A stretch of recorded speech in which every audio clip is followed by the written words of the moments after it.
guys, welcome to Collider Movie Talk for movie fans. I'm your host, Ashley Mova, and this is The Daily Show. We give you all the latest news from the world of movies, plus some insight into what it all means. Leading off the show today, Mark Ellis. Welcome one and all to the best movie news show in the entire galaxy. On today's episode, we have a small town girl living in a lonely world and a city boy born and raised in, I don't know where Schnepp's from. But before we get to all that, we have a huge contest giveaway sponsored by Collider.com in which you and one of your friends can win a trip to San Diego Comic-Con. That's right. They're going to take care of everything. You win 2 airfares, you win 2 badges, you win hotel accommodations, and you get some spending money for whatever you need. If you want to buy me a beer, you're allowed to do that with the money provided. Now, we have the link in the description of this vid. You can also check it out on Collider.com on details as to how to enter. It's very easy, and you might see all of our smiling faces in person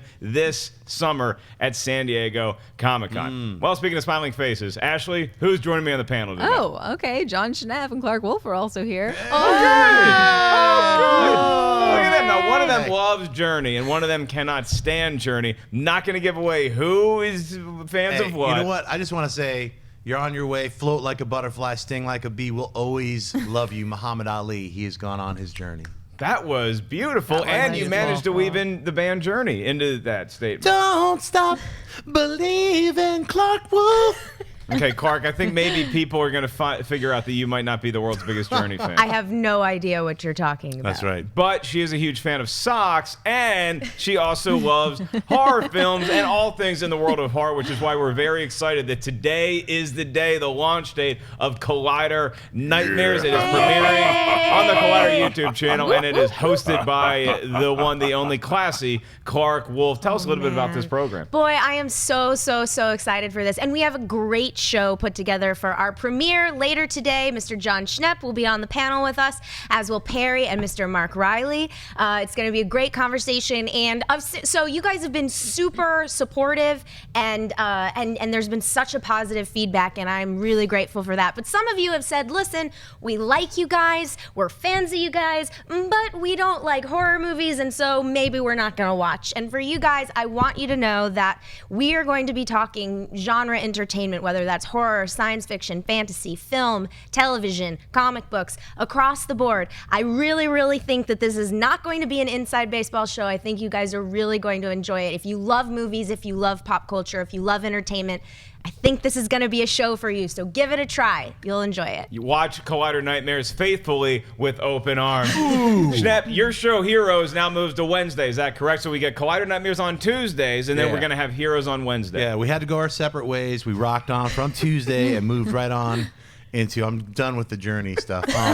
So we're doing the geekiest day of the week. It's Wednesday. It's comic book release day, and we moved Heroes to that day. And also, it was just because of the way news was dropping. Kimmel was killing me every Tuesday night. A brand new superhero trailer would drop, and I'm like, but we just had Heroes, so yeah, really felt like we're a week behind because of Kimmel. But so we should be a lot more current. Just you can't imagine what one day really does as far as news. So anyway, Collider Heroes will be on Wednesday. Definitely check it out. That's tomorrow. Today, you should be watching Nightmares. Nightmares, Heroes, and my own Journey show still in the works. Hey, Ellis on Thursday. Jedi Council. Journey Council. Journey Council. Well, let's move on to a lady that the whole internet and indeed the world is stone in love with. That would be Ashley Mova. Stop it. What's our first topic? Deadline is reporting that Michael Barbieri is in negotiations to join the cast of Sony Pictures' rebooted Spider-Man Homecoming. Barbieri, who is 14 years old, was most recently cast in Sony's adaptation of Stephen King's The Dark Tower, playing Timmy in that movie opposite Idris Elba and Matthew McConaughey. Heroic Hollywood was the first to report the news, stating that the actor will play one of Peter's friends, with a more detailed report coming from comicbook.com, saying the friend role is a new spin on Genki, the best friend of the Miles Morales character in the Ultimate Spider-Man comics. Spider-Man Homecoming stars Tom Holland, Michael Keaton, Marissa Tomei, Zendaya, and Robert Downey Jr., with the pick being directed by John Watts from script by John Francis Daly and Jonathan M. Goldstein. The movie is set for a July 7, 2017 release. Mark, thoughts on Michael Barbieri playing one of Peter's best friends in Spider-Man Homecoming? Well, Ashley, most of what I have to go on is that beautiful picture that was just put together by a graphics department. So, yeah, he looks like he belongs in a Spider-Man movie. He looks like he should be a friend of Peter Parker, one of his classmates for sure. And this guy was, or this kid, his boy, I don't know what 14, to describe he's a it, kid. teenager as. Yeah. He was very acclaimed for a role that he had in a film that premiered at Sundance. I believe it was called Little Men. So people love him from that. And then obviously if he gets cast in Dark Tower on top of Spider-Man Homecoming. Now these are reports. This hasn't been confirmed yet, but the character that he might be playing is somebody who was a buddy of the Miles Morales Spider-Man, which is interesting that they would be cherry-picking source material from various different incarnations of Spider-Man and putting it in here. I have a tendency to trust that more when you have Marvel being involved in the production of the movie, because they've been pretty damn good so far at saying, hey, we like this from the comic books, we like this, we're going to stay off of that, and they make great films. So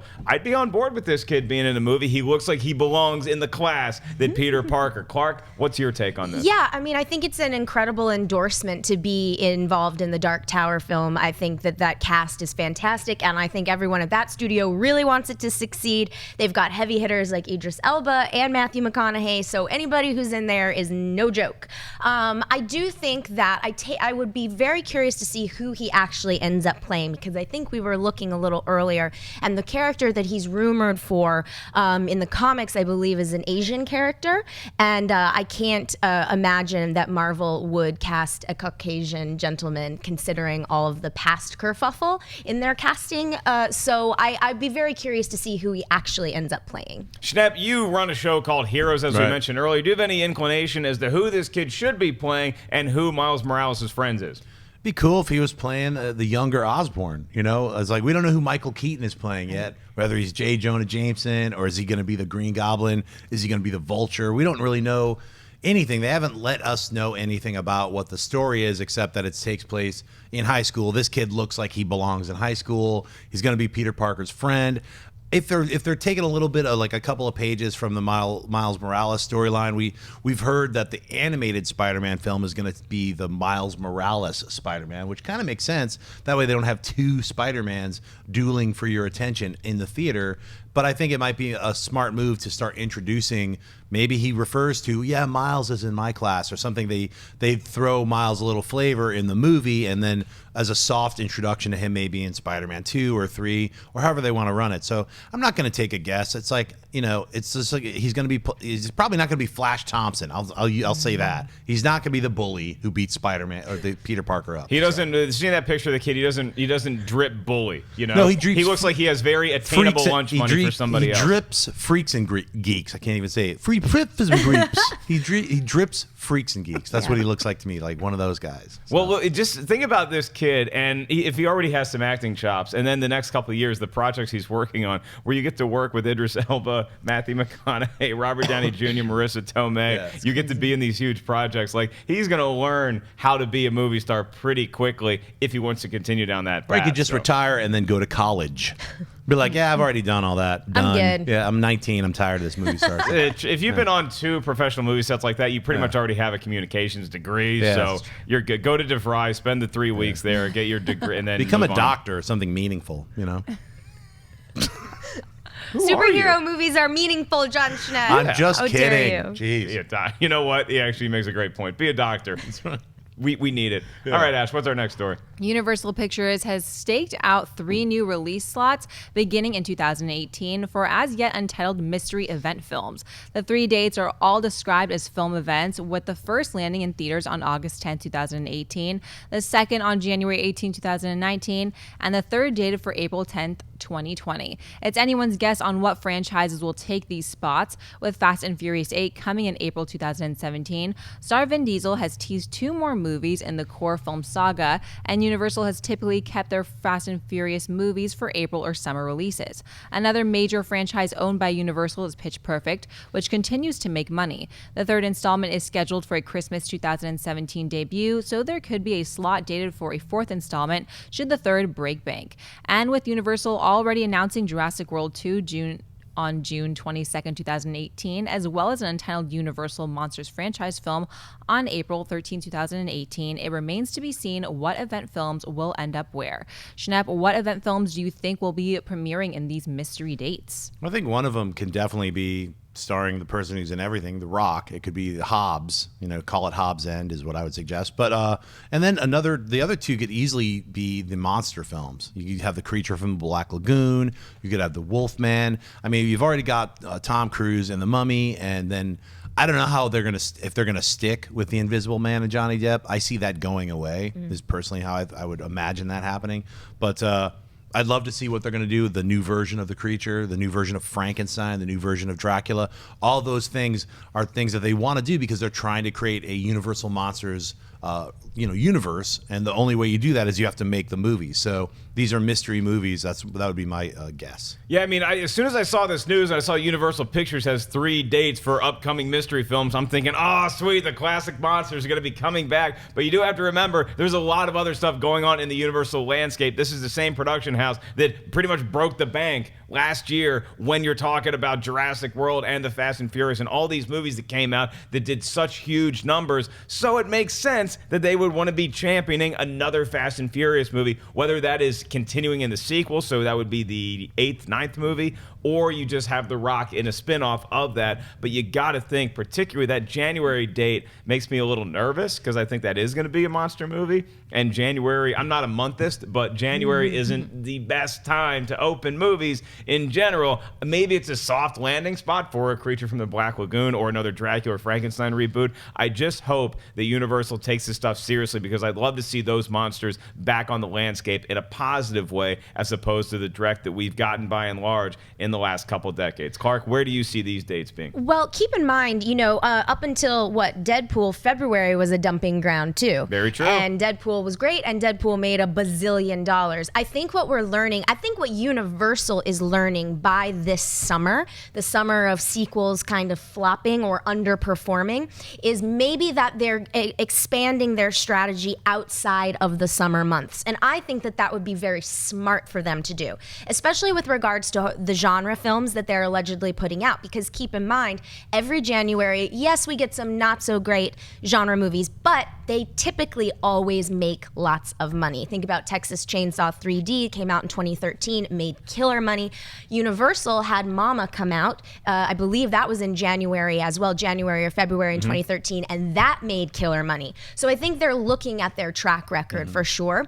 The other thing is, unless the Mummy date has moved and I missed it, we're expecting that in 2017 from Alex Kurtzman. So I think it would behoove them to, make it an event, make it an annual thing. And spring is also usually a very good time for genre as well. So I think you're right. A couple of those monster movies are there, but Jurassic World, I think that Universal is going to be very, very careful. And they're probably, I don't want to say nervous because Jurassic World broke the bank, as we all know. But as I said earlier, they're definitely looking at the summer of underperforming sequels and going, okay, strategically, where can we put Jurassic World to hedge our bets the most? So I don't put a lot of faith in the fact that they would be looking already for a 4th installment of Pitch Perfect as far as a landing spot for that. Right. Even though the 3rd one's probably going to do very well, I'm not sure that that's what their foresight is. I think they have other bigger tentpoles that they want to land, which would either be a monster movie or a Fast and Furious, maybe even something down the road with Jurassic Park. But I think at least a couple of these dates are pointing towards Universal relaunching their classic monster movie franchises, hopefully based off the success of The Mummy. And then maybe after we see The Mummy, we get a post-credit scene that's like teasing something else. Sure. And then in the world, then we get what we all want, Monster Squad. Yes. The reboot. Or Destroy All Monsters, but with not Godzilla and those guys. But of course, we got King Kong versus Godzilla. When's that coming out? Like 2020? Yeah. So it'd be cool if they get all of the Universal monsters so that they could team up in 2020 and just go head to head. King Kong vs. Godzilla might be the first time in the history of Mark Ellis. I've gotten a lot of large popcorns. I've had some movies I go to with 2 large popcorns. That might be a 3 large corn kind of movie if it's King Kong fighting Godzilla. Wow. The first 3 corner in history. Okay, Ash, what's our next story? Yesterday, Lionsgate announced that filming has commenced on Captain Marvel hopeful Brie Larson's next project, The Glass Castle. The film adapts Janae Walsh's best-selling memoir of the same name, with the story centering on the author's childhood with her nomadic, dysfunctional family who traverses the desert towns in the Southwest, often camping in the mountains. Along with Larson, Lionsgate announced the cast joining her in the movie, which includes Woody Harrelson, Naomi Watts, Max Greenfield, Sarah Snook, Robin Bartlett, Ella Anderson, and newcomers Eden Grace Redfield and Olivia Kate Rice. The Glass Castle films in Montreal before moving on to New Mexico and Welch, West Virginia. A release date has yet to be set. Clarke, thoughts on the cast of The Glass Castle? This cast is stacked. I love everything about this. I'm such a fan of Woody Harrelson, and I think, especially in his generation of performer, there are so few people who are as diverse in terms of their skills as him. So I will sign up and show up for anything that he does. I also think it's very smart for Brie Larson, if Captain Marvel goes through, which I personally hope that it does, to take on these more dramatic, quirky, independent, maybe not, whatever. I don't know if it's an independent film or not, but something that's a little more straightforward and that kind of thing to counterbalance, because after all, she is an Academy Award winner. And so, yeah, I think it makes perfect sense for her, but I love this cast. I think it's wonderful. Yeah, and this story sounds crazy, man. And I guess it's based on the true story of Jeanette's memoirs, where the family moved around, they lived like nomads, and then they settled down for a period of time because her father was able to get work as a miner, or he worked for a mining company. But yeah, I mean, just look at the locations that they're shooting on when it's something as diverse as you go from Montreal to New Mexico and then to West Virginia. And the cast. I mean, like Clarke said, Brie Larson is just the latest addition to something that looks amazing. And having Brie Larson in there really ups the game as far as what you can do with the movie like that. Look at what she did with something like Room. Forget about the Captain Marvel news, because it's great. She's going to be fine as Captain Marvel. But this seems like something that is totally in her wheelhouse as of now. So, yeah, I'd be excited to see her in there. This could be like the next Oscar caliber project for Brie Larson if it pans out well. Well, yeah, I mean, especially after she won the Oscar. I mean, everyone loved her in Short Term 12 who saw that film. And then Room, it's literally her and that little kid for almost the whole film. And they carry that movie dramatically.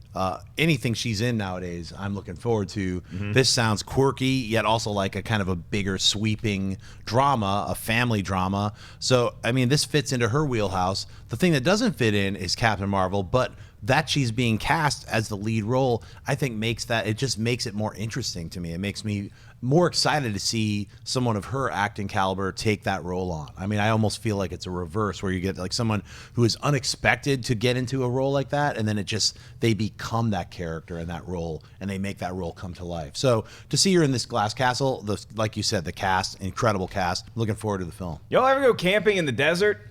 That Yes. sounds hard. What's it? Yeah, really? It's horrible. Very cold at I would night. never suggest doing it. You guys have both gone camping I've been camping before. in the desert. Yeah. I've never been camping in the desert. Yeah, I've been- in the But the woods. desert is cold at night. I do know that. I don't need to go camping. Freezing. It's very Why chilly. were you camping in the desert? Schnepp? I was on a road trip with these two girls.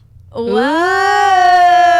Hey! Yo! What's up? Hey, relax, everybody. More on that on the after show. Let's move on to buy or sell. But before we get to buy or sell, I want to throw it over to Wendy with the chat room. Now, Wendy, you've been looking at the chat room. I'm sure that everybody's buzzing about the Spider-Man story. What are they saying about that? And what are some predictions for those Universal mystery movies that we have coming out? Well, for the Spider-Man story, a lot of them, this basically opens up the conversation of, are we going to see Miles Morales? And Forky M. Callister says, I guess Peter having a friend in this film will be interesting, but this doesn't make me super excited. I'm very excited for the new Spider-Man, and this doesn't add or detract to my excitement. And Dean says, I hope they use this kit to backdoor pilot the actual Miles Morales Spider-Man. If they just take story elements from that Miles Morales Spider-Man without acknowledging him, it's kind of disrespectful. For the Universal event films, some people in the chat are speculating that maybe it's going to be Jurassic World 2, maybe it'll be the monster movies, or maybe even the Fast and Furious spin-off movie based on Hobbs. And finally, for the Glass Castle cast, some of the chat they're saying that the story seems boring. Jane Storm says, Glass Castle looks like a snooze fest. Sorry, Statcast, I fell asleep already. And for the Brie Larson casting choice, Grev Lane says she's already overrated. Wow, we've fallen Damn. asleep at the Glass Castle. Well, if you fell asleep at the description of Glass Castle, we hope that Schnepp's description of a mystery date camping with two girls in the middle of the desert one night certainly woke you up. More on that as it develops. Well, Ashley, let's go to buy or sell. Okay, Total Film Magazine has released a new set of images for David Ayer's Suicide Squad, giving us another good look at the movie that is now only 2 months away from its debut. The behind-the-scenes shot features the DC Comics characters, along with their writer-director, and includes Will Smith's Deadshot, Margot Robbie's Harley Quinn, Jared Leto's Joker, Joel Kinnaman's Rick Flag, Adewale Akinoye Agbaje's Killer Croc, and Karen Fukuhara's Katana. Suicide Squad also stars Jai Courtney, Viola Davis, Jay Hernandez, Adam Beach, Common, Jay Hernandez, and Ike Barinholtz, and opens in theaters on August 5th. Mark, buy or sell these new images from Suicide Squad? It's a buy for me, man. This movie looks awesome. Everything that I've seen from this movie looks great. You hear rumblings that they're having trouble in the editing room and they brought in a new editing team to clean it up, whatever, all that stuff aside. Everything that this movie has actually showed me, whether it's in stills or trailers, really gets me excited to see this movie. I saw another pic where it was Joker and Batman and they're in a room together and it's like, oh man, I cannot wait to see that go down. Comes out in early August. These stills do a great job of promoting it. Unlike sometimes when you see stills from a movie, Entertainment Weekly photo shoots sometimes hit or miss. This one knocks everything that it wanted to do out of the park. In my opinion, it showed us more of the anti-heroes that we're going to be pulling for somehow in this movie. I loved it. How about you, Schnepp? Yeah, I mean, it's only 2 months away, which is exciting.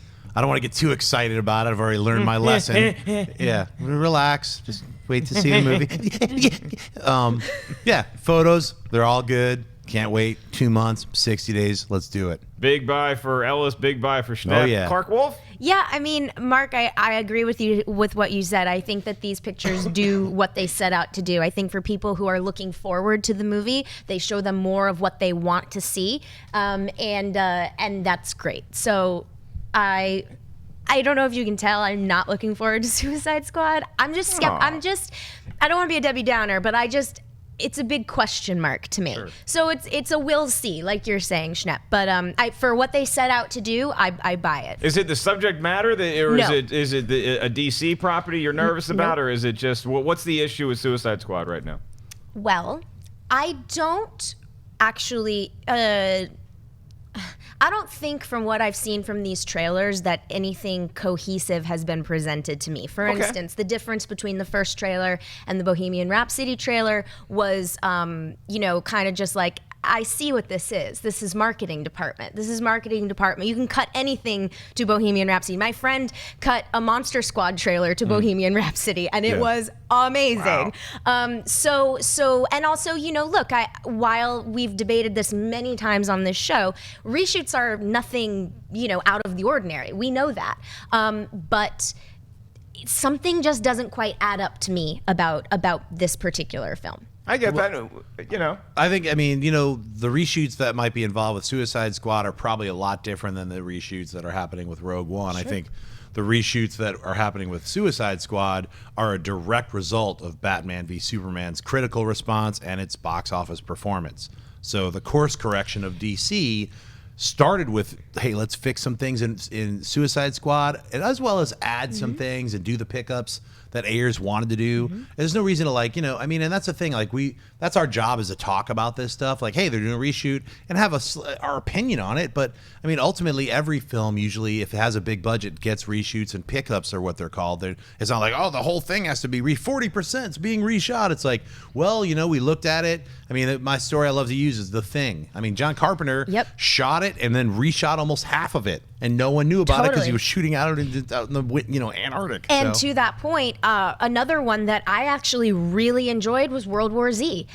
We all heard, it was no secret, the production trouble that World War Z had. It sounded like it was going to be a debacle. But not only did the film make money, I thoroughly enjoyed it. Yes. I thought it was very fun. I thought it was well executed. I thought it made sense. So I want to be very clear. I'm not saying, oh, reshoots, that's the reason I think Suicide Squad's going to be weird.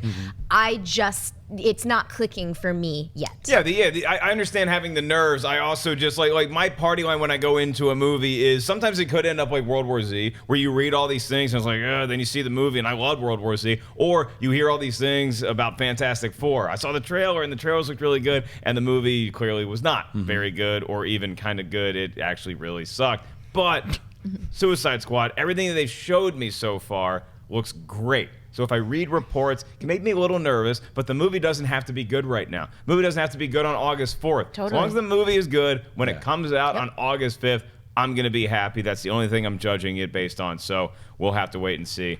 I buy it in the meantime. All right, Ash, what's our next buy or sell? A new trailer for writer-director Kevin Smith's new comedy Yoga Hosers has been released online. The movie, starring Kevin Smith's daughter, Harley Quinn Smith, and Johnny Depp's daughter, Lily Rose Depp, who play a pair of teenage convenience store clerks, both named Colleen, who become embroiled in a mysterious invasion by Nazi sausage monsters named Bratzies, who are all played by Kevin Smith himself in heavy makeup. The Colleens are aided in their case by Johnny Depp's bumbling private detective Guy Lipionette, who first appeared in Smith's horror thriller Tusk.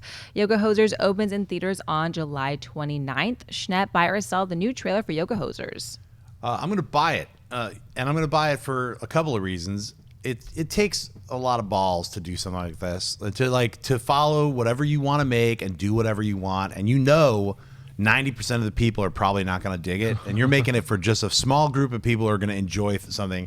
I watched this trailer and laughed my ass off. Like, 9, so much 9, it's a 10. I mean, Garmin, look, it's not for everyone, but if you watch this trailer and laugh, go see the movie and support independent film. I mean, that's what Kevin is doing right now. He's like, look, I'm just going to make a bunch of weirdo comedy horror films, and I don't care if you like it or not. And I really respect, and I'm going to, anybody who does that kind of stuff, I'm 100% behind. And I would be one of those 10%ers that I think is really going to enjoy this movie, because I buy this trailer as well. It made me laugh, and it really sold me once again, like the previous trailer did, on the chemistry between the two leads. Kevin Smith's daughter, Johnny Depp's daughter. I will get your names after this movie. I'm not just going to hold you to the standard of your daddies, but it was so, it's like I love watching stuff like this that just feels so original. It's like nothing I've ever seen before. Now, what this trailer didn't like separate itself from the last one all that much, where I'm like, all right, I kind of already got this vibe, so I didn't need to see this trailer. Right. But I love that this trailer didn't like quell my excitement for it at all. It made me a little bit more excited than I already was, and I already can't wait to see Yoga Hosers. So this is one of my big surprise movies of the summer so far. I've heard from people who have seen it that you're either really going to be locked into the tone,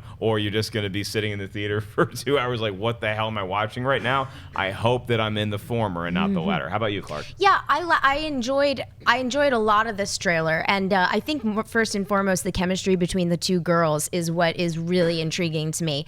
They looked like they were having fun. I like kind of this. I wanted their story, if that makes sense. And I haven't seen the movie, so I can't tell you what it's going to be. But it was like once all the bratwurst stuff kind of came in, I was like, oh, but I kind of want to see more of those girls, and I want to see their lives, and I want to see so it was interesting for me. So that's what I think. Buy or sell? I buy the girls. It's a total You don't buy the buy. Bratzies. Yeah. I don't buy the I'm kind of at a point where I'm kind of over laughing at Nazis. Like, I don't really think Nazis are funny. Well, they're not strict Nazis. They're Bratzies. That's true. They're sausage That's very, Nazis. very Yeah. true. And they are, I wonder if, I'm not going to say it. We had a good one. I think it's going to be the second best use of some sort of smoked meat product in a movie this summer. I think Sausage Party. Oh, right. Is Sausage gonna I'm take Party. so the excited for And I think the Bratz is going to be a distant second, but they might Right. be a lot of fun to watch. Good double in Yoga feature, Hosers. perhaps. That's right. See Yoga Hosers, see Sausage Party. Speaking of that, a lady who, I won't say it either. Ashley, what's our last buy or sell? Little I'm not really sausage sure what the party. connection was going to be there. I got worried because, No, I was going to say somebody who enjoys double features. Yeah, sausage Totally. party. It feels like a sausage party. All right, mega producer Brian Grazer has been involved in Hollywood since the 70s, and he's still working on high-profile movies like The Dark Tower and the Tom Cruise-led Mena, along with Fox's 24 Legacy series with Corey Hawkins. Now we have a report he is also working on a remake to one of the earliest films in his career, Splash, the 1984 film starring Tom Hanks as a man who falls in love with a mermaid played by Daryl Hannah. During an interview with CNBC, correspondent Carl Quintanilla asked Glazer a hypothetical question about who he'd cast in the movie if it were being made today. He was shocked when he received his answer. I'm actually going to do Splash today, and I can't say. I'm actually going to do it from the point of view of, I can't say anything about it. There's a movie star involved or going to be involved. I haven't announced it. Glazer then confirmed the new take will be a version of his original treatment for Splash, which was titled Wet, and told the story from the perspective of the mermaid. I can't tell you the twist, Glazer added. Clarke, buy or sell a remake of Splash told from the perspective of the mermaid. Okay, so I buy it. And Brian Glazer was on WTF with Mark Maron and actually talked a lot about getting Splash off the ground because that was his first big film that he as a producer did. That was a big commercial success. Here's the twist, guys. Are you ready? I'm going to call it. Do it. Merman. Starring, here, I'm going to call it right now. Ready? Chris Hemsworth. All right. So now, even if I'm wrong, I can almost guarantee you it's going to be a merman who meets a lady. And fun fact, there was a movie that came out earlier this year, an independent movie called A Bigger Splash. Totally not related to the mermaid story, but every time I read that title, I was like, oh, is this like a sequel to Splash? Right. Every single time, and it was definitely not. It's the one with Tilda Swinton. Tilda Swinton, that's right. It's definitely not a sequel to Splash. It's very heavy. A lot of heavy stuff goes down. It's dark. I saw it when I was in London, and it finally came out here. I saw it like half a year ago. But the title definitely. Every time Splash. I read, a bigger splash. Oh, right. So, yeah, Tilda Swinton's like a Shattering rock star, TVs. right? And Ralph Fiennes comes to visit her. Yeah. Ralph Fiennes, what's her name from 50 Shades was in it. Yes. Anyway, so I buy it, and that's my prediction. Okay, I am still wrestling with this decision, so I can't say whether I buy or sell just yet. I'm going to defer to Jon Schnepp. I will point out, and I'm prepared for all the boos. Haven't seen Splash. That's Haven't okay. seen All right. the original. I'm going to force Ellis to sit down and watch Blade Runner with me. It's cool that you didn't see watch Splash. Blade Runner, watch Splash. That you're talking about a double feature. Yeah. That sounds like a lot of fun. Daryl Hannah's in both. I Yeah, love that's right. Tom That is Hanks. a good double feature. I love Daryl Hannah's great. John Candy is one of my all-time favorites. Eugene Levy's in the movie. I just haven't seen it yet, and I apologize, Ron Howard. Please forgive me. Schnepp, do you buy or sell? Came out 32 years ago. It's about time they make a remake of it. So if it's a merman, if it's a mermaid told from her story, her perspective, as long as it's not POV, so shown in mermaid vision. It's like, you know what I mean? It's like, or a musical. Like, he was pretty vague. He was like totally vague looking. He was like, someone's in it. I'm not sure what it's going to be. I haven't decided about this. But I am going to remake it. So whatever, Yeah, just make it, dude. It'll be, as long as it's sort of like the first one, which a lot of people haven't seen. It's a good story. It was a lot of fun. Especially, you got to blow up. Now you got a bunch of monitors to blow up when whoever it is starts talking. You blow up a lot of stuff. Fine, I'll buy it. I'll buy it. I do like the idea of it from the perspective of the merman. I actually like the merman idea better than the mermaid. Let's do the old switcheroo. I don't think it's going to be Hemsworth. I think that after all the movies that he's been in that have not been named Thor or the Avengers, that studios are like a little bit like, maybe we don't lead our movie with Chris Hemsworth. If I may, you know who loves Chris Hemsworth? Liam Hemsworth. Yes, and his mom, and Brian Glazer and Ron Howard.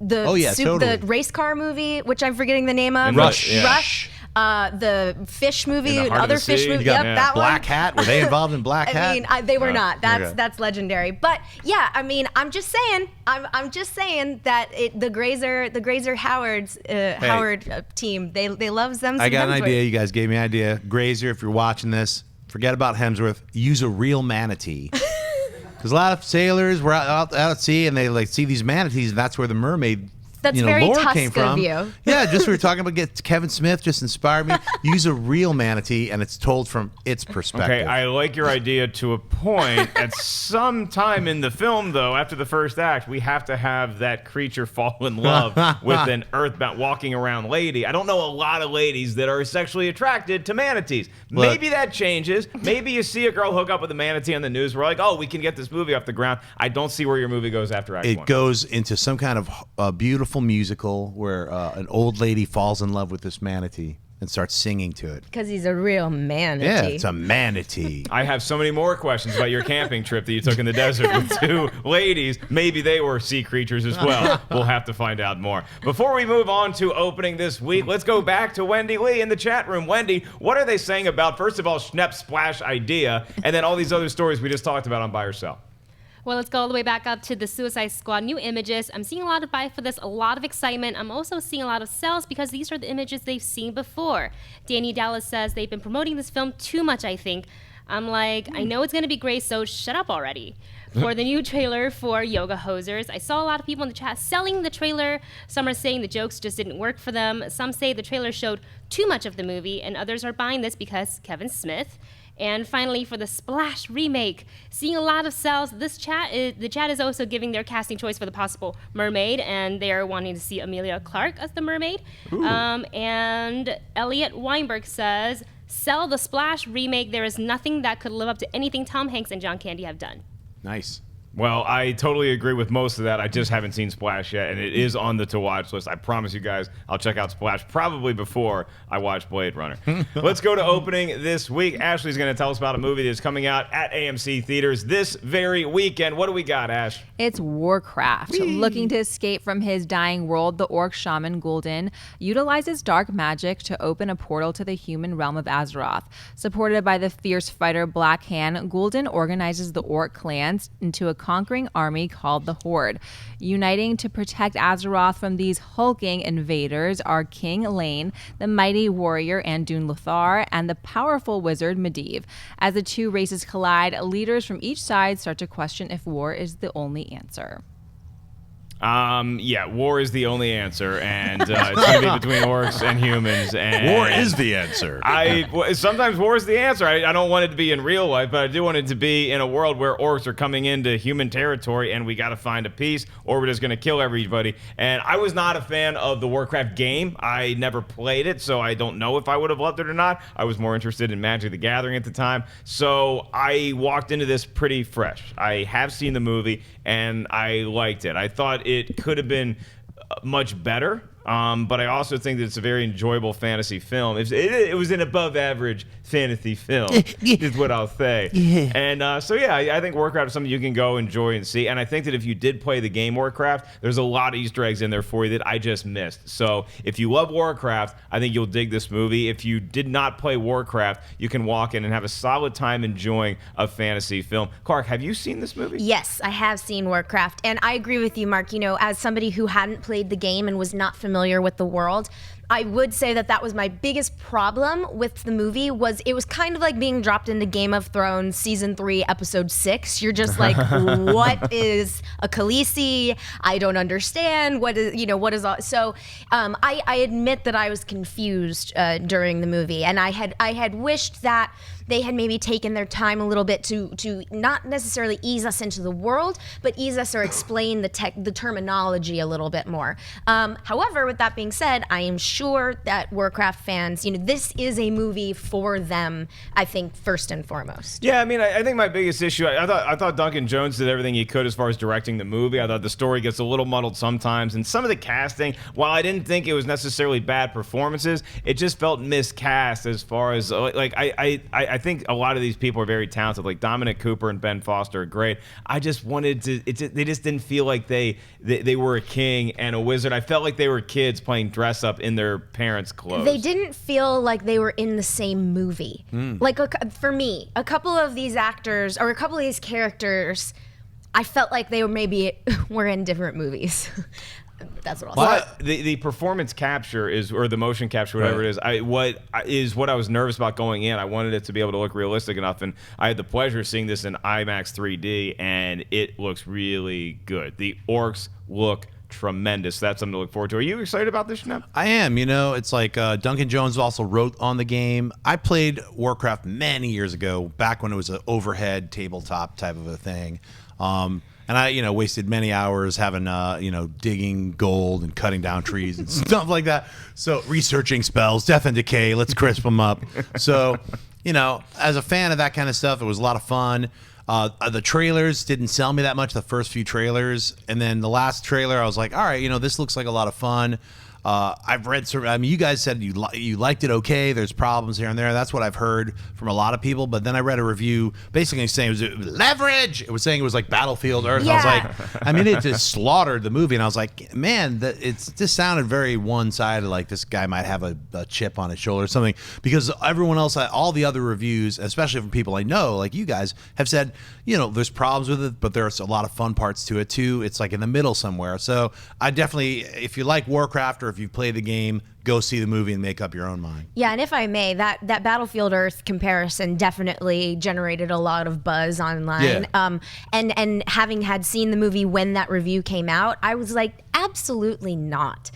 So that's one thing that I will say. Even though this was not my favorite movie I've seen this summer, is it Battlefield Earth? No, absolutely not. I think that review was way over the top. So just take that in mind. Keep that in mind, guys. And I have found myself, oddly enough, attracted to a couple of the female works in this movie. Very good-looking creatures. Thanks for sharing. You can take a desert trip with two of them. That's right. Not honest, okay? Orcs and manatees together. Orcities? That is Orcities? not a bad idea. Yeah. And I think we're cooking up something so awful and creepy, but it might also make great material for Yoga Hosers. Kevin Smith, your Part 4th 2. movie is being born. Wendy, Or not, what's going on whatever. in the chat room with Warcraft? Are the kids out there excited to see Warcraft? Is it one of their most anticipated? Well, some are saying that if you're a player of the game, you would like the movie, and they're kind of giving their predictions. Somebody gave very specific 23 million, 8,000, I don't know, I don't even know. 23 million for the opening. That's kind of low, I think. And they're just kind of wondering what the panel is like. Is it going to bomb or is it going to be great? Yeah, well, a bomb is a relative term because this movie costs a lot of money to make. I think that if this thing can pull in like $50 to $60 million opening weekend, I think that'd be a pretty nice number. What weekend does it come out? This weekend. That's why we're talking about it on the program. Oh my goodness! It comes out fighting The Conjuring 2. Yep. And Now You See Me. too. Yeah. And but if I may, it's already doing very, very well overseas. It's been released overseas, and something tells me that that is the studio's primary. I would say it's going to make $60 million. Yeah, why not?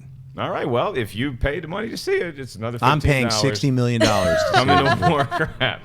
Okay, Ashley, let's move on to Mailbag. This is the part of the show where you guys write in your emails to us. collidervideo@gmail.com is where we go. But, before we get to that, we do want to run. Are we running a clip? Guys, we have a special clip. The director of Warcraft himself was interviewed here. Duncan Jones! Collider Video. Duncan We're going to go to Jones! Duncan Jones in a little snippet of said interview right now. Speaking of spectacle and visual effects, coming from directing Moon and Source Code, this is a much larger project for you. How was that transition for you? It was, I did it with my eyes open. I think, I was very much a fan of what Chris Nolan had done as far as his career. He went from, Memento, a much smaller indie movie, very much like Moon was, to taking that first step into more of a studio setup, doing Insomnia with Al Pacino, kind of working with a bigger star. Same thing I did with Source Code, working with Jake Gyllenhaal. And then he went into Batman, and I've taken on Warcraft.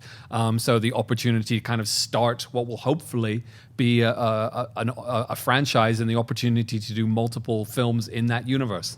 And that's my dream, is that I get to keep on making a few more of these and at the same time go back and do some smaller projects of my own at the same time. Speaking of that, so you're very much interested in continuing this franchise on, maybe doing a trilogy of these films. Any other properties that you're interested in doing, or is it original work that you want to jump to? Well, I think one franchise kind of Is if I get the chance to do that would be fantastic. And then doing my own things. I know you're a fan of Fallout. Yes. And I think the opportunity to see someone, maybe not me, but someone do a Fallout movie would be a lot of fun. I think that's a universe that would absolutely translate to the film world.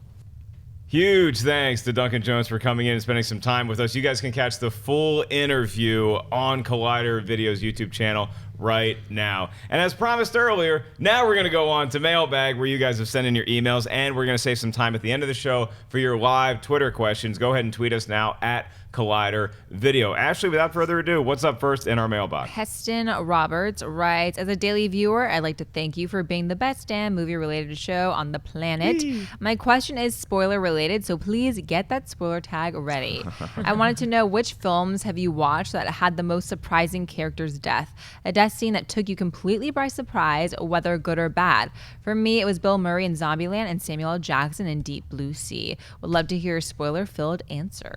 Well, yes, this is going to be spoiled. I love that spoiler tab There right it there. is. I think it's so good.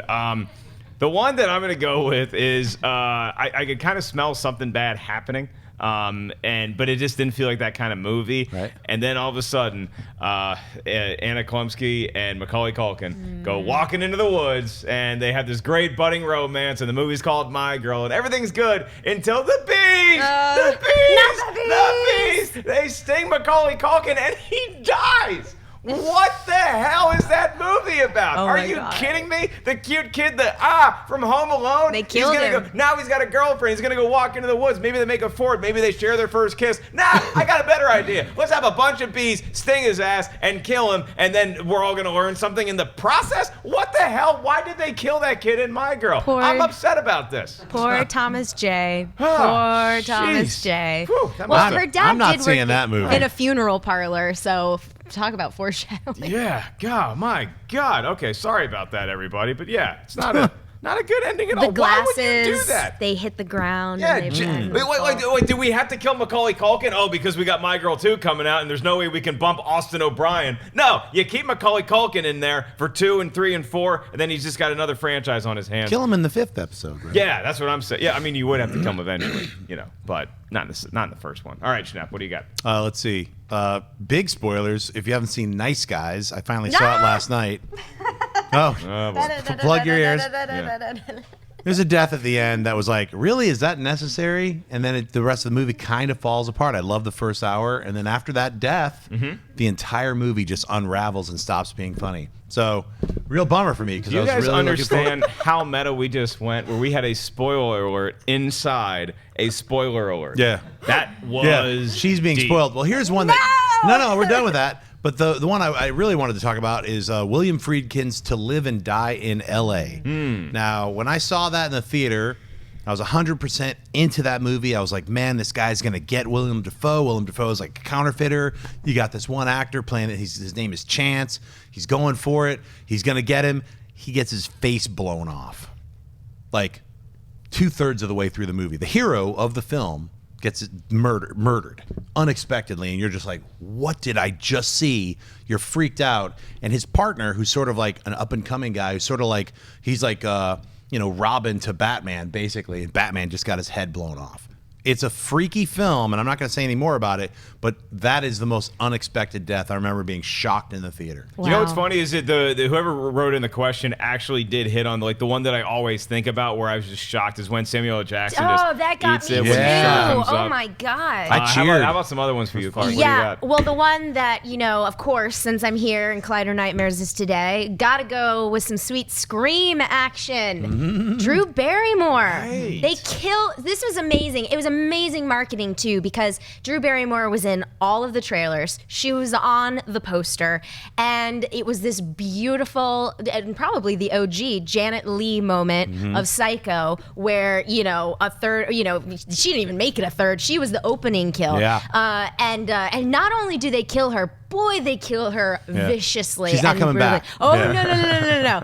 no. And what was cool about that was that set the precedent for the entire franchise. Now we look forward to the opening kill and Scream, which is kind of fun. That's right. And somebody in the chat room referenced Bambi's mom, which Too soon. Which back then, yes, you can be surprised. But now that there's kind of a track record of Disney and now Pixar taking that mantle of doing something really emotional and heartbreaking and twisted in the first 10 minutes and then telling a nice, fun adventure. So don't be surprised when you put on Up or you put on Big Hero 6 and you see some really scary, sad stuff happen in the beginning. And sometimes it can be funny, though, because I just thought about one that I hadn't previously considered, and that would be in the hit comedy MacGruber, when Will Forte's MacGruber assembles his team, and then they get in the van, and then the van blows up. And it's like, we just did all that work to assemble a team, and now they're all dead. It's a very, very kind of weird, funny movie. Check it out if you have some time. Ashley, do you have any deaths that really upset you? I was thinking of Dumbledore. Oh. Wait, put that spoiler back on. I thought it would Let's talk about Potter. Spoiling Potter. Oh, that was so sad. So sad. Yeah, all sad, but nothing as traumatic as bees stinging Kevin McAllister. Yeah, that really messed you up, didn't it? I could tell you were upset. It didn't.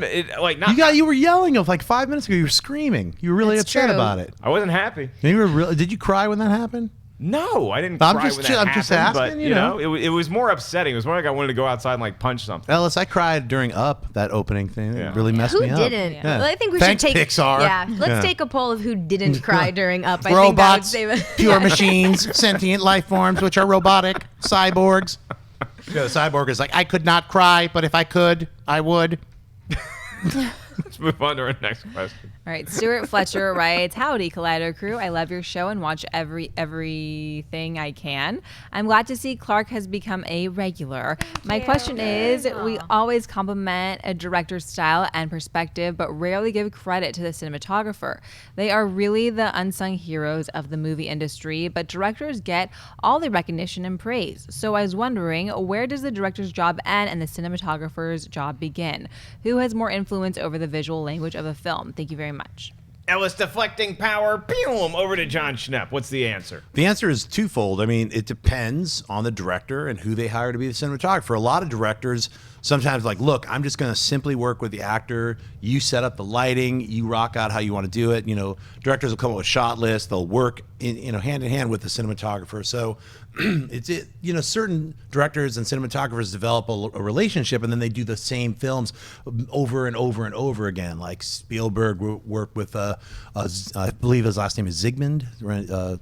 I can't remember what his last name is. That one, Kaminsky. A lot of different directors end up working with the same DP over and over because they develop that filmic language of shorthand where it's like, hey, we're going to do this with the wide and come in. Oh, okay, I know what you want. What do you want the lights to be like? But it really breaks down to like setting the mood and tone, and how the shot compositions will be played out is the DP, and the director is like making sure the cast is on point with where they are beginning in the scene, where they're ending in the scene, making sure the emotional, elements are there, where the actors are supposed to be, as well as where we are in the frame and what we're doing, where we're supposed to be going with the picture. So I think it's a hand-in-hand combination, and that's why you always see DPs breaking off and being directors themselves, because it's a very much collaborative medium. Yeah, Clarke, it seems like directors maybe come up with a master list of what they want to achieve in a shot, but then it's up to the cinematographer to actually put in the legwork to achieve the goal of the director. Is that how you see it? Yeah, absolutely. And I think it's up to the cinematographer a lot of times to handle or oversee the lighting and make sure that they can handle those things. Somebody that I wanted to mention, because I actually was thinking about this very recently when I saw Nicholas Winding Refn's movie The Neon Demon, if you've seen the trailer for this movie, you can already tell it's visually stunning. And not to say his other movies aren't, but this takes place in LA. It's very glossy. It's very neon in a lot of ways, but it's also very white. And his cinematographer was a woman named, I looked it up, Natasha Breyer. And one of the things I wanted to point out was not only how she was able to achieve these shots, which are slow and deliberate and beautiful and striking and crisp, but this is very much a movie about women in Los Angeles. And so in this case, I think having a female cinematographer, I don't know, I think you could really make the case that sort of added to the film, which I thought was very interesting. I cannot wait to see that movie. I can't wait for I us love to... all of his films, and that one particularly. I cannot wait for us to discuss it on Collider Nightmares, so be sure to watch. You know what you should talk about? Collider Nightmares. Yeah. The end scene in My Girl. God, what a nightmare that was. Ellis. Clearly rocked your nightmares, Mark Ellis. Okay, let's move on to Twitter questions. These are your live Twitter questions. We're going to take a few of them right now. Ashley, what's up first on the social media platform? Kyle Anderson writes, "Who would play you in a movie in your life?" Sandra Bullock. John Favreau So will be playing me. Wow, okay. My dreams. I get this all the time because I think that Topher Grace and I don't share the same skin like we used to. I think I've moved on to a lot of people say the Balatique from Conja Club from Star Wars. Well, what do you mean? Like you used to take your skin off and give it to him to wear? That's really Topher gross. and I used to share a flat together. Wow. It's like, hey, I need to go to Chipotle. Can I borrow your skin? Like that kind of stuff. That guy in Star Wars, I mean, he looked. That Conja was Club. the first thing that came to my head. There was a slight resemblance to me. I mean, it was uncanny. yeah. I've also gotten insane. All of us were like, "There's Ellis." Yeah, it was immediately. crazy. I when we think saw I'm the like movie. one chromosome shy of being a Justin Timberlake. So maybe we could have Timberlake play me. Maybe we could have Eminem play me. So there's a idea for Denzel Washington playing me. Hey, I got an idea. Get that guy from Conja Club. I don't know what his name is. No, we just covered this 10 seconds ago. Wait, We're not going to have Conja You keep Club. talking about my girl. I could bring up Conja Club. If you know what, if that guy's playing me in a movie, I hope the B scene happens very early and we just get it over because I don't need that clogging up my Twitter sphere yet again. Okay, Ashley, who's going to play you in a movie? Mindy Kaling. I love her so much, Good and her call. humor is absolutely hilarious. Yep. Okay, very, very good. I like the movie we're casting right now. This sounds like a winner. Clark, who did you get? Well, I jokingly said Sandra Bullock, but that's just because I love her. Hey, She's my hero. We don't look anything alike at all. Are we doing like maybe it's Miss appearance-wise? Congeniality, right? Like in the beginning of Miss Congeniality, Grace Lee Freebush, maybe. There you go. Can Well, you see it now? The look is one thing, but also like capturing the mannerisms and how somebody acts and like feeling like you're in the room with that person. So I could see you and Sandra Bullock and. Yeah. I could pratfall pretty well because I fall down a lot. As you guys know, I almost slid off the Oh my chair God. before we There was started almost rolling. a multiple skull, bone, knee, hip fracture happening. There was a near miss happen. It's almost like because you know it's going to be a horror set later on today. So I was getting the blood ready yeah, for we're gonna have a lot for of blood Night dabbing, Nightmares. dripping. Oh boy. Let's do one more Twitter question. Okay, Michael Buggy writes, any TV star actor that you think could become a movie superstar?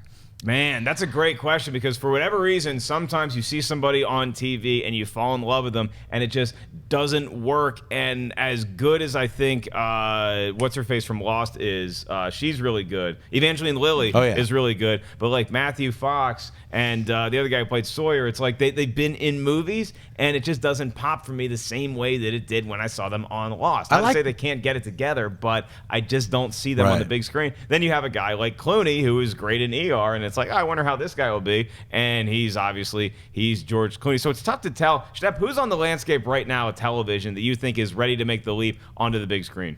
Boy, you know, I could almost say that guy Grant from The Flash. Grant Grant Gustin. He's a good actor, and I could see him transitioning into something not even superhero related, but not actiony. I mean, I think he's like a good drama. You know, I think he would probably do really good, you know, straight movies. You know. Okay, Clark, how about you? Well, I was thinking about the converse because I was thinking about how poorly Popstar did this weekend in its opening weekend, which I was super disappointed by because I thought the movie was really great. I really liked it a lot.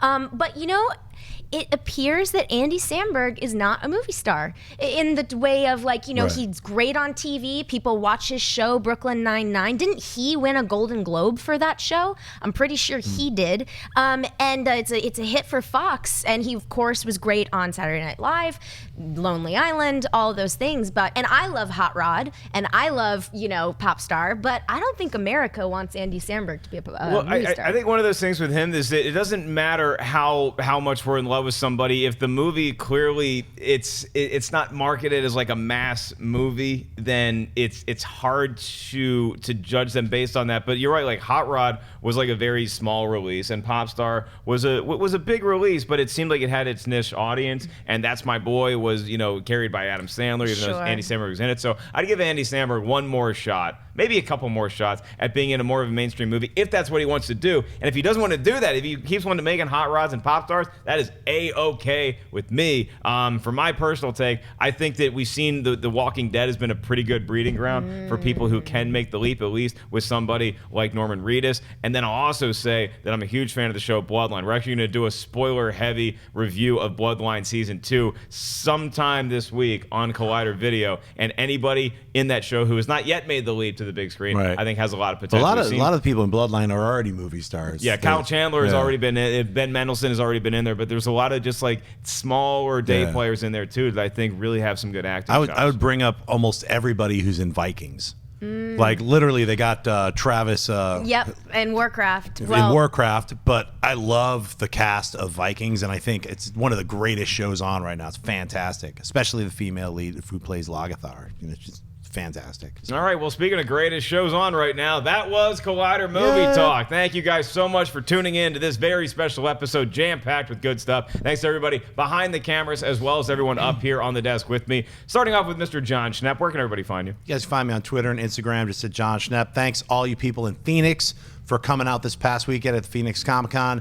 This coming weekend, I'm going to be in Metropolis, Illinois for the Superman celebration. So if you're in Chicago, make that 30-minute drive. Come on by, say hello to me, get a picture in front of that gigantic Superman. It's going to be a lot of fun. And as always, you can find The Death of Superman Lives, What Happened at TDOSLWH.com. Whether you are human or manatee, come by and say hi to Jon Schnepp in Metropolis, Illinois this weekend. Classy Clarke Wolfe, where can everybody find you? You guys can find me on Twitter, Instagram, and Snapchat, because I'm doing that now, apparently. I do not understand Snapchat. You got to take weird pictures with your weird dog face. And Very stuff like strange. I only got 7 seconds to look at the sorry. picture.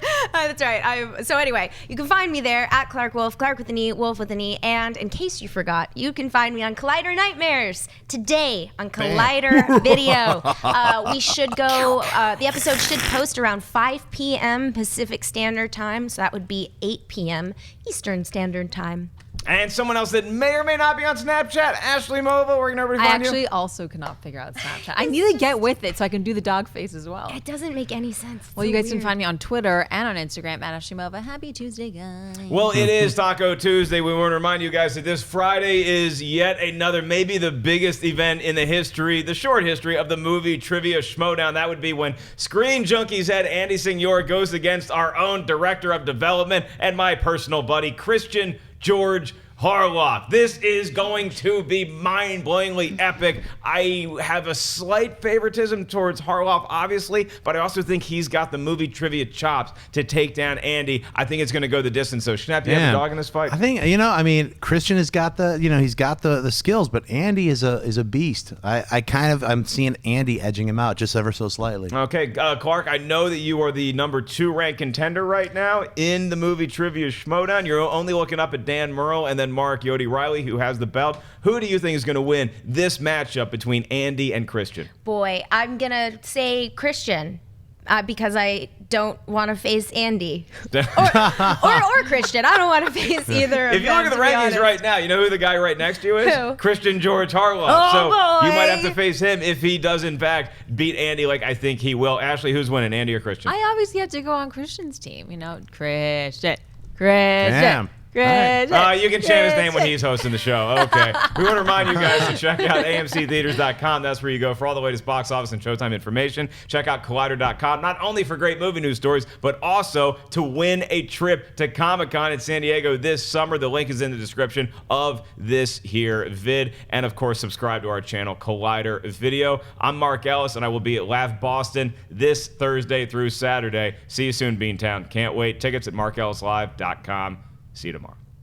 Hey guys, if you like this video, click the thumbs up button. Also, make sure you subscribe to our YouTube channel. It'll help you stay up to date with everything we've got going on here at Collider.